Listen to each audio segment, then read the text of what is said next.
All right. Hello there. We are back. Happy New Year, everyone. I hope you had a great holiday season. We are back to talk about the Bad Batch. All right. It's funny. We went to Celebration back in May. That was 8 months ago. And we saw the first trailer for Bad Batch season two back then. And I can't believe that, you know, it's now 8 months It's later. been so long. Yeah. I've But aged. I'm yeah. now 11. Right, yeah, but I'm still as excited as I was then as I am now. So I just can't wait to talk about the first two episodes. All right, so let's get into it. Thank you very much. Before we start, I just want to say about an hour and a half ago, we were guests on Star Wars Explained. Alex and Molly were very nice to have us as They're their still going as of Al- right now. yes. Uh, was nice enough to have us as their guests, and we just want to say thank you to Alex and Molly for having us on your program. It was wonderful. I enjoyed talking stars with you. So just thank you. All right, and like I said to Alex and Molly, I've been watching you for quite a while now. You set the standards for Star Wars podcast. So thank you once again. All right. Okay. All right. So let's talk about episode one. All right, so it's the Bad Batch, season two, episode one, called Spoils of War. Now, as I was saying earlier, we saw the trailer for this season back in May. The scene that we saw was actually the opening scene for the episode, where they're running on the beach and they're being chased by these space crabs. These Yeah, angry crabs. yeah, right. Yeah. So we got that out of the way, which was pretty cool. I thought it looked really good. I like the idea of Omega. She looks older, so there's some time. She's done a little bit of growing. Time lapse in between. Don't know exactly how much time, I but figure a year or two. it only took you 5 minutes to know that Omega can fend for herself. She can defend herself. She's resilient. She beat up those crabs. I love this scene. Those crabs look pathetic. It looked like something out of a James Bond movie. She's hanging from the cable, and she falls to the ground. She rolls over. She gets back up, spins around, and starts throwing those bows. Cute James Bond music. Oh man, it was.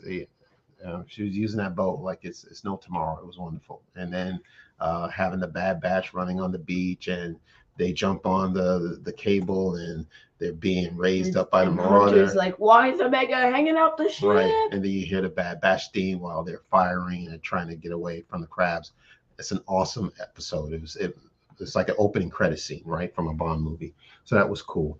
Now, what I was you reference James Bond a lot. Okay, I'm done now.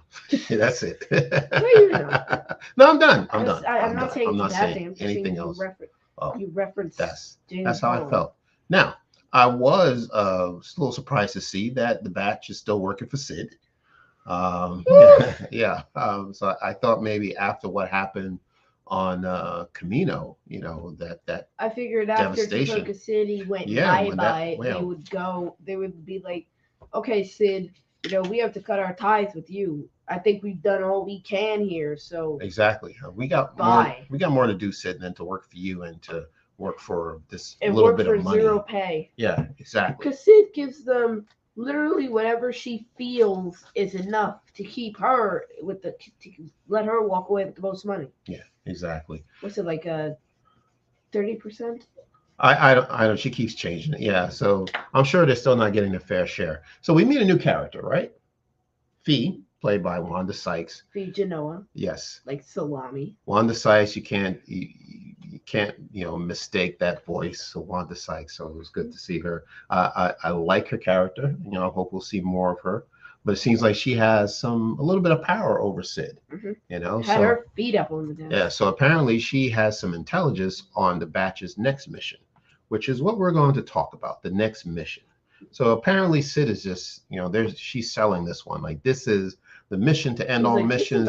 This is the one that's going to win your freedom. Get you your money. You can be free. Free. You can roam the galaxy. Exactly. Yeah.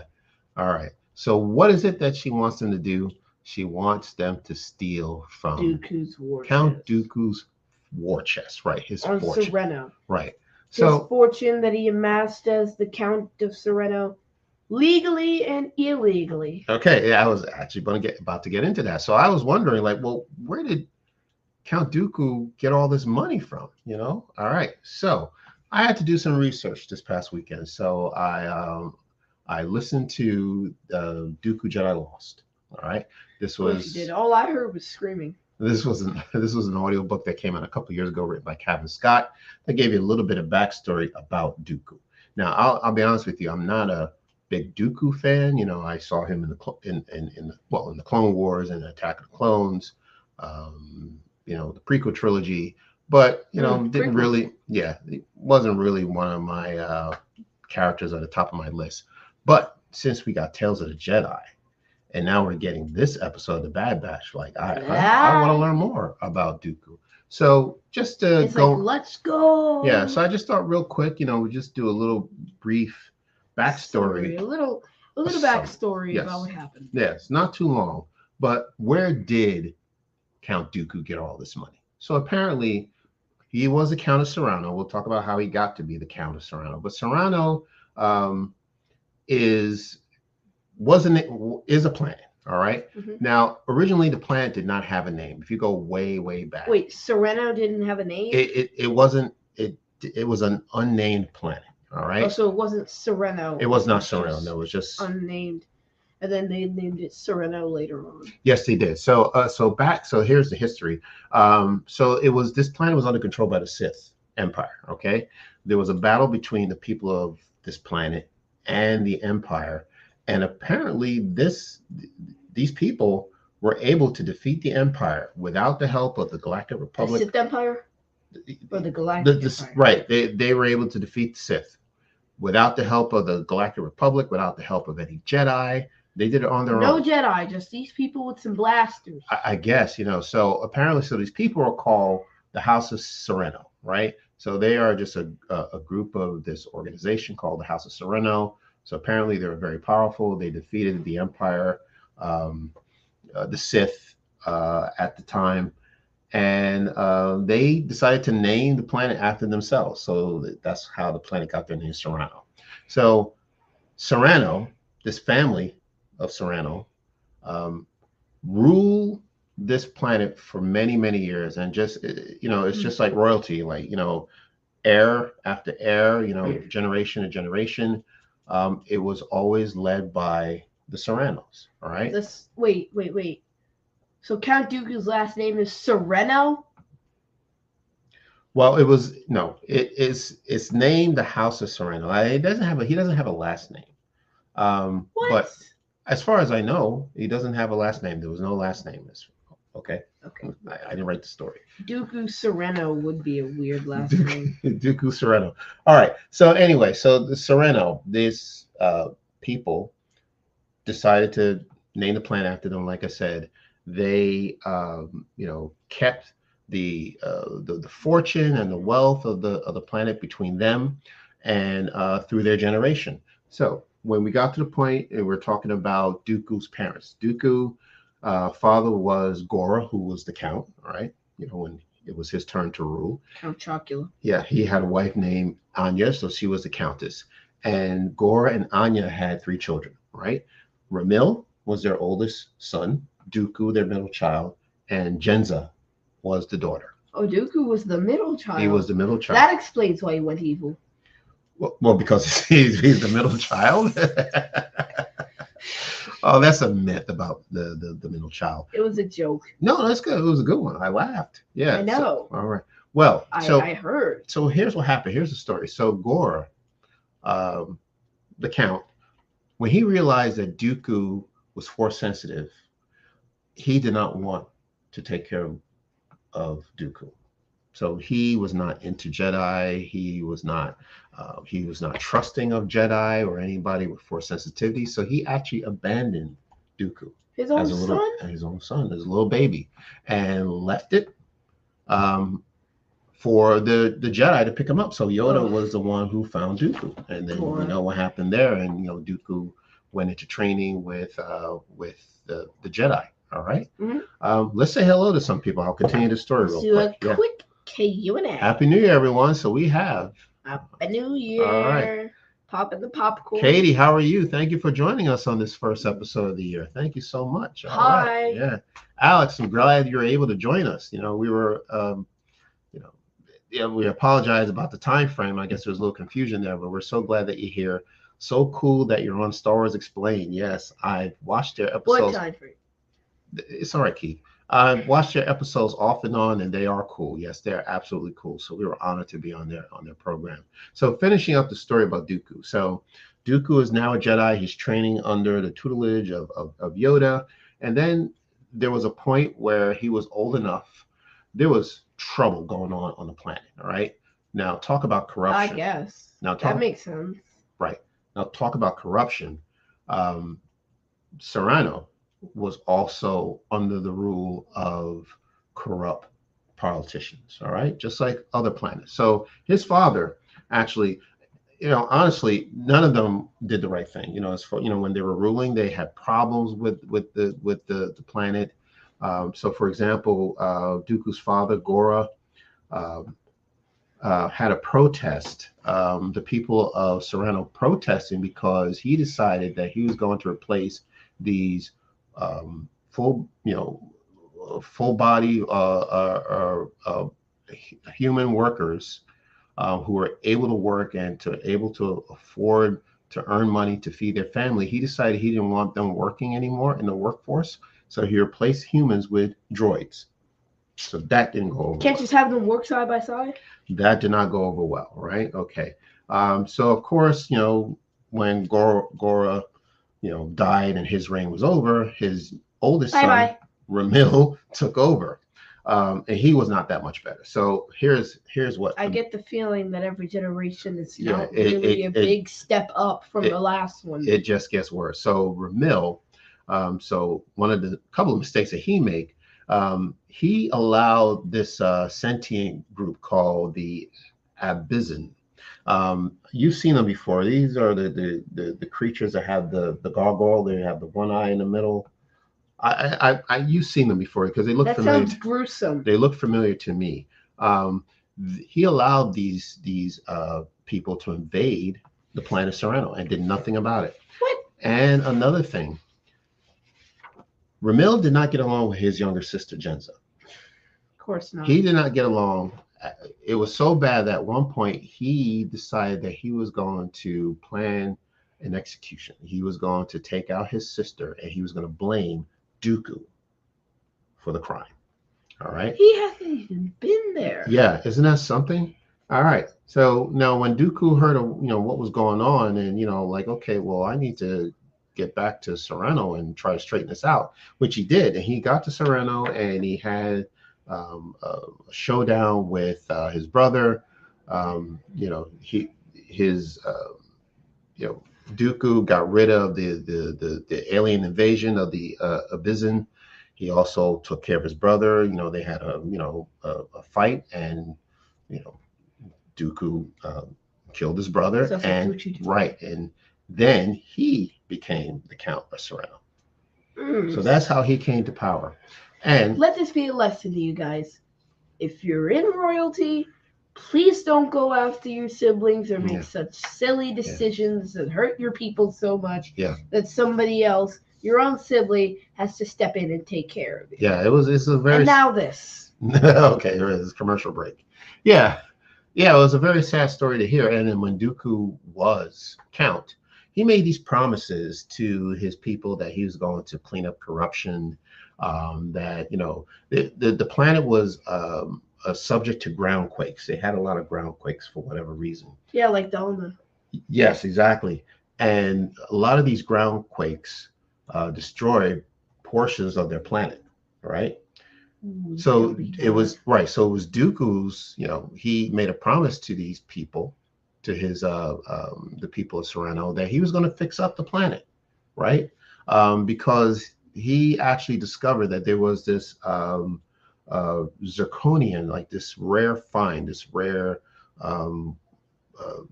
treasure that was valuable, that was actually found under the grounds of the planet. So Dooku was going to use these riches The to actually, zirconium. create a beautiful planet, a better planet. Instead, he did not. He left the I guess planet he as just is, took it. and he just kept that money for himself. So there you go. So What is it, like some sort of curse that when you become the Count of Sereno, you just make promises, yeah, empty, well, vague promises yeah, that you unfortunately, never keep? right. It's just power and wealth. You when you get the power, The you money want goes to your head, basically. true. And when you get the power, you want more power, right? And then when you want more power, you know, it's all about what can I get out of this? Not about the people. He's supposed to be serving the people as the count, and that's not how it works. And unfortunately, that's how it is in our galaxy, right? Sometimes, right? If you put the wrong people in power and office, and it's for the detriment of the people who they're trying to serve. Well, let's not Unfortunately. get into the elections. Yeah, no, we're not going to We'll talk. talk off the air. Okay. All right. So that is Dooku's backstory. All right. So again, that's in Dooku Jedi Lost. It's an audio book. So if you're ever interested in reading it, you can find it on Audible. But yeah, so that's Now the we got to story. get back to the Bad Batch, though. Right. Yeah. Let's get back to the Bad Batch. So now that we know where all this money came from, this was their plan to pick up at least one war chest of valuables, and that didn't work out too well, right? Yeah. Mm-hmm. Yeah. Yeah, go ahead. Can I take it? Sure, please. Yeah. So as they try to get to Chess, Echo and Tech and Omega are all trapped on one of the cargo containers because they don't get out in time, and then the ship takes off. Mm-hmm. And there's this huge fight on the level because a bunch of the clone troopers are trying to stop them. And I had pointed this out earlier on Star Wars Explained stream, but if you notice, the Batch are using stun bolts to stun the clone troopers, but the clone troopers are using live ammunition. That's right. To go for them. That's right. Right, because this is their brotherhood. They don't want to harm their own clone. Like, these are the people they fought with. Right. And the people they fought with are like, now we're gonna fight you. Right. But it's not the same. They have a love for their clones. They don't want them hurt. But the clones working for the Empire, they got to follow orders. So that's what's happening there, right? Okay, so we get Tech and Echo and Omega. They get trapped. So it is very interesting that they get trapped in one of these cargo containers, and this free fall that takes place that actually ends the first episode, but turns out, what is it, the turbo engines that they're called, the thrusters? Yeah, these re-entry thrusters engage, and they land. They think they land on solid ground, but apparently they didn't. So now we're in the second episode. Right. Ruins of War. Mm-hmm. Right. And before we start the second episode, let's go back to Q&A. All right. Let's talk about that. So it looks like a new comment from Alex.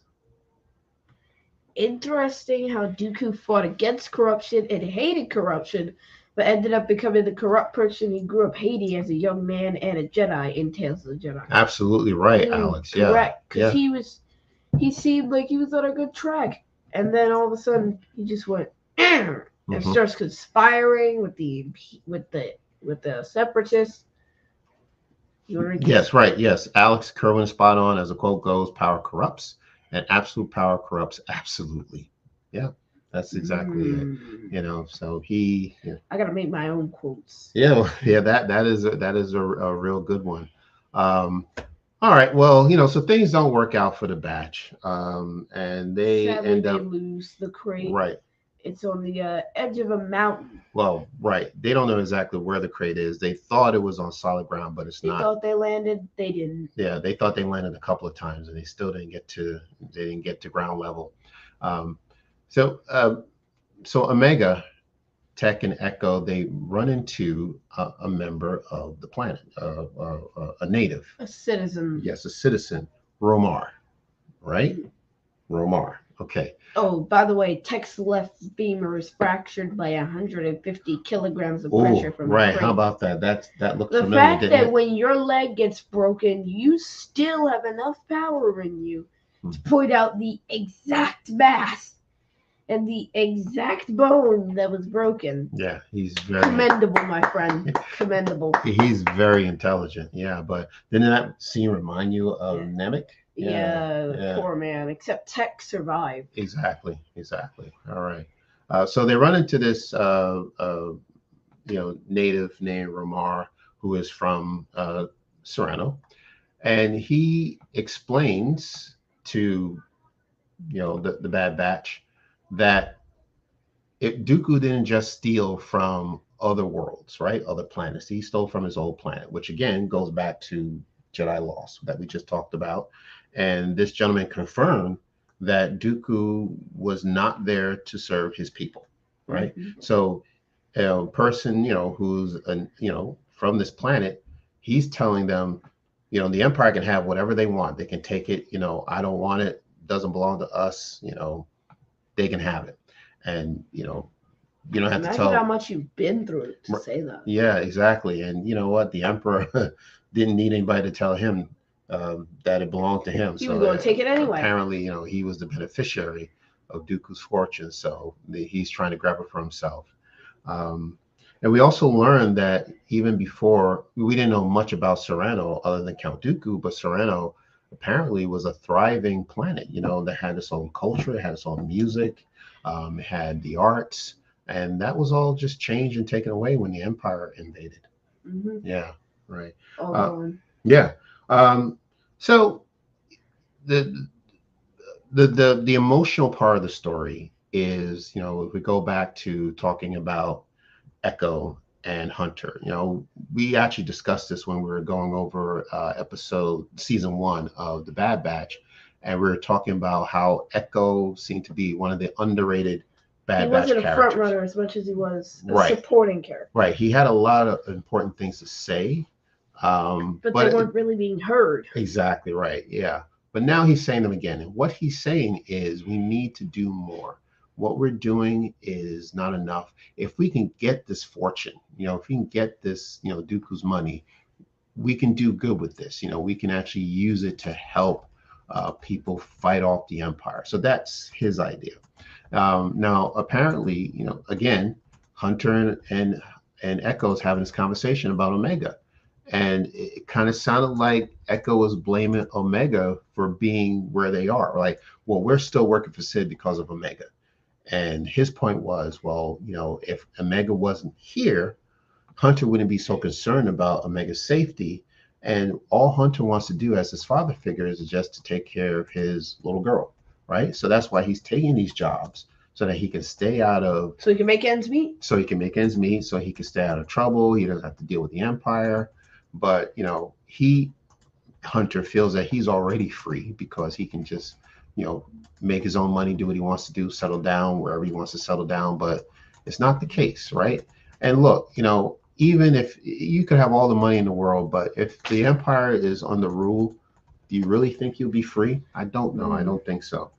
So that was the emotional core of this was between Echo and Omega. You never really saw the two of them in the first season. So this was really touching for them to talk to each other and reconcile, because again, Omega thought that she was to blame for the guys to be in this situation. She wanted to get this treasure so that they can all be happy and then live and, I don't know, live together or live somewhere else where they can be free, according to what Sid is saying. So she had the opportunity to actually try to get the fortune, and she was using a cable to grab onto, hold on to something strong so she can go down and pick up the treasure. It didn't work out. Echo was there to save her because she was in danger. That cargo container was about to fall completely. It was about to go off the cliff. Right, to the ground. And this time it didn't look likely anyone would survive the crash. And if you are a fan of Indiana Jones, you saw at the end of The Last Crusade where Indy's father is holding on to his son. His son is trying to get this valuable chalice, the cup of life, but he can't reach it. And the father says to the son, Indy, let it go. All right, let it go. So that's what Echo did. He said to Omega, let it go. And they ended up not, they ended up leaving with nothing. All right. So the mission, you know, in Sid's eyes is a failure. So that was pretty much. But they survived and they can run more missions. But yeah, right. So I guess they'll have to wait for the next mission. All right. So, all right, let's go to Q&A. What do we have? Yes. With just anyone who has questions or comments, put them in chat. We'll acknowledge them.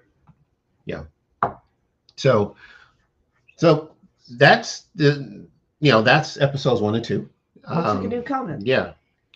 Oh, Alex. Great. Yes. Okay. Great point. I can understand Echo's feelings and Omega's feelings too. And it was great seeing them interact, especially since, as you said, they barely talked with each other in season 1. Right, yeah. Yeah, Echo really got downplayed. They did him dirty. Mm-hmm. But I feel like it was kind of fair, though, because, not fair, but it made sense. Because Echo had the most explored storyline. He'd been in the Clone Wars for years fighting on that side. But the Batch were relatively new when they were introduced because they came out 2 years ago. Echo's been fighting with us for a decade. Right. So they had to give some of the other members of the Bad Batch a little more time to have their characters explored before they brought Echo back into the frame so he wouldn't overshadow him, I think. I agree. Yeah, I agree. And, as I said earlier on that, maybe season 1 wasn't able to fully give all the members of a Bad Batch equal time so that we can get to know more about them. So I think Tech and Echo probably took the back seat amongst the other members of the team. But I think we're going to see more of them this season. And Tech especially. I'm seeing in the first 2 episodes I'm already seeing a change in Tech because he's grown. Yeah. He seems to be listening more than speaking because he seems to be always on the defense. If you had something to say to him and it was off or was inaccurate, he would call you out. He would say. Yeah. But now it just seems like he's willing to listen, to hear people out. He's willing to hear what everyone else has to say before he starts yamming it up. Yes. Now, actually, I see someone who came in from Star Wars Explained. Thank you so much. Mr. Decipher. All right. Came in from Star Wars Explained. I enjoy what y'all have to say. Keep it up. Thank you so much. Thank you for joining us here. Yeah. So as we wrap it up, thank you. So as we wrap it up. Nice font on your logo. Yeah, I like that. So, yeah, we don't know where we're going episode 3. Oh, let's talk about, to wrap it up, let's talk about what happened at the last few minutes of episode 2. So Wilco, who is a clone, who unfortunately, he's been following orders. He's been doing everything he's supposed to do as a clone. Good soldiers follow orders, and that's all he's been doing. And he's been in the line of fire with the Bad Batch throughout the entire 2 episodes. So once the Batch actually escaped, Wilco went back to Rampart, his boss, and explained to him what happened. He filed his report and said, well, the Batch escaped. And, Rampart's looking at him like, what do you mean the Batch? Clone Force 99? Yeah, but, they were supposed to have perished on Kamino. Rampart's so what are you talking about? See, they're dead. Yes. And I'm going to have you make sure they are. Right. Falsify a report. And Wilco says, sir, I won't falsify a report. Mm-hmm. You want to say what a Rampart does next? Yeah, well, it's interesting. I mean, again, in cold blood, he takes down this clone for doing his job, because he was because he was trying, Rampart was trying to save his skin because he went back and told Tarkin that Clone Force 99 has been taken care of because Tarkin wanted them gone, right? So if Tarkin wanted them gone, then Rampart wanted him gone, and he passed down that information to the clones, and the clones are supposed to take care of the Batch. And now you're telling me that the Batch is still here. He's hey, they're still here. Okay, all right. You know what? We're gonna have to fix this, and we're gonna have to. Exactly. I wonder what he told them though that happened to Wilco, because I know they saw him on the base. What's he gonna say? Slipped off the edge or something? That's a very good point, because there are other clones who are, aware of are going to be aware of Wilco's disappearance. So what are they going to say? Well, what happened to Wilco? Maybe one of the people saw Rampart shoot the man. They're going to start asking questions. So I think this is not going to fare well for the Empire because, you're shooting our own clone. Right. If you just, randomly just going to shoot clones just because you don't need a reason, these clones are going to get angry and they're going to rise up at some point. But I don't know. But it seems very interesting. These clones, Order 66 has come and gone, so I don't think these clones are, have any use of the chip. We had this conversation with Alex and Molly. I don't think this chip exists anymore for them. I don't think they're using the chip to make the decisions for them. I think it's all done by free will. Or it is now, though. At least now, right? So let's see what happens, in the coming episodes. But that was a very dark way to end episode 2. But then that means that the stakes are high. I think that's it for this episode. Yes, I think that is for the episode. So thank you again for tuning in and listening to us and talking about the first 2 episodes. We're looking forward to where this is going to go. Keith, can you tell people where they can find us? You can find us on Apple Podcasts, Spotify, Stitcher, Radio Public, Amazon Music, Audible, Good Pods, or wherever you get your podcasts. Our socials are Facebook, Instagram, and Twitter at FatherSonGalaxy. Please visit our website, FatherSonGalaxy.com. Please donate to our Patreon page. There should be a link in the description. And check out our merch store, FatherSonGalaxy.mysmartshop.com. We're wearing our merch. All right. Yes, you can buy t-shirts like this on our store. Yeah. So just check it out. Excellent. Okay. All right. So that is it, everyone. There are no further comments or questions. I guess we'll end it right here. So thank you once again for tuning in, and we'll be back to talk more about the season. But until next time, take care, and we will see you again. Bye.